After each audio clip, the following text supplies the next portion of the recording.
I am extremely happy that the Telangana Pradesh Congress Committee is holding year-long birth centenary celebrations of a great son of the soil, our former Prime Minister, late Shri P.V. Narasimha.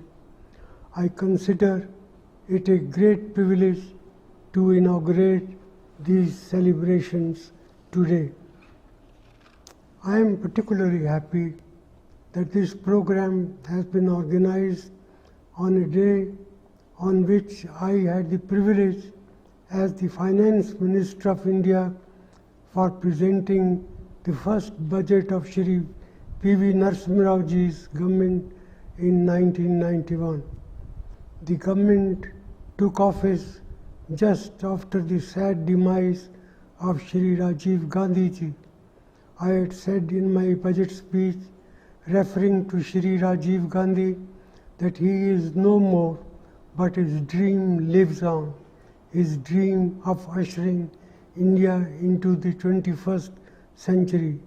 His dream of a strong, united, technologically sophisticated, but humane India.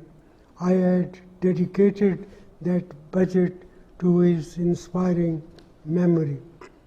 It was a budget that changed India in many ways.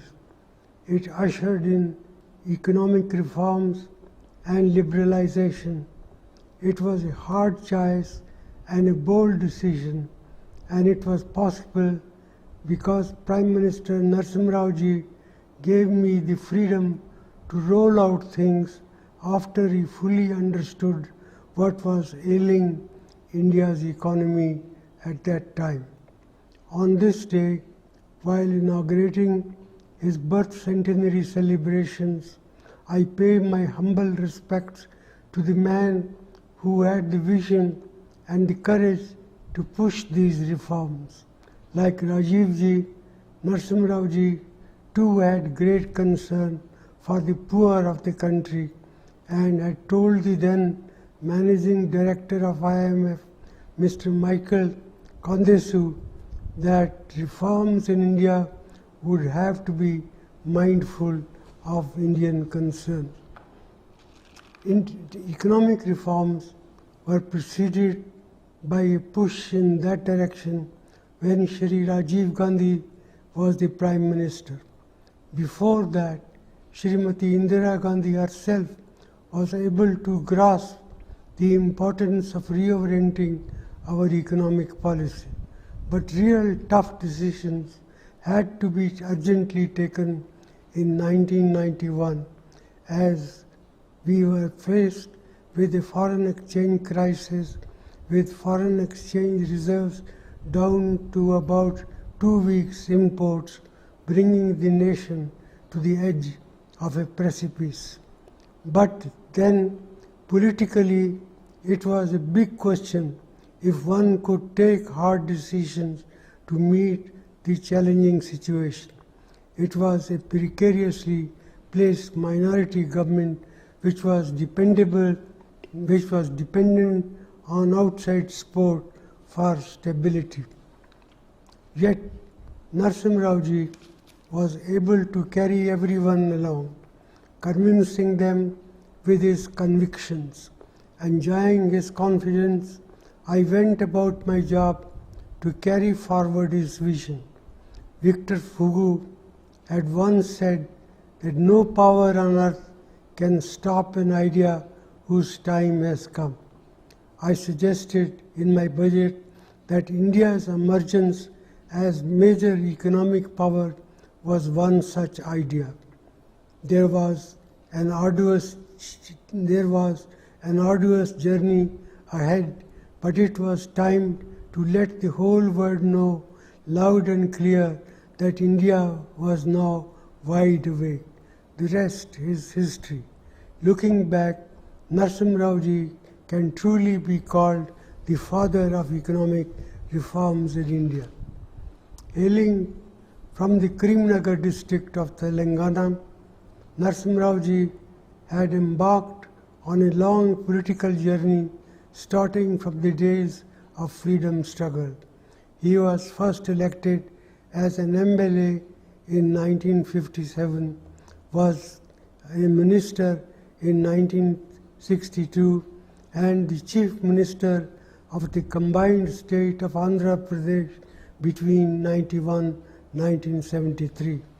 He had very actively pushed land reforms in the state. Thereafter, he was a Union Cabinet Minister holding several important portfolios.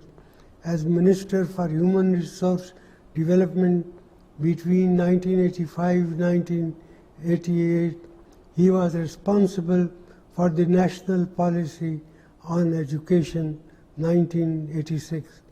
It had envisaged the setting up of Jawahar Navodaya schools in the country to bring out the best of our rural youth. Economic reforms and liberalization were indeed his biggest contribution, but his contribution to the country in several different fields cannot be underestimated. On the foreign affairs front, he made efforts to improve our relationship with our neighbors, including China. India signed the South Asian Preferential Trade Agreement along with the SAARC countries. Then the Look East policy was also his brainchild to link India with East and Southeast Asian countries.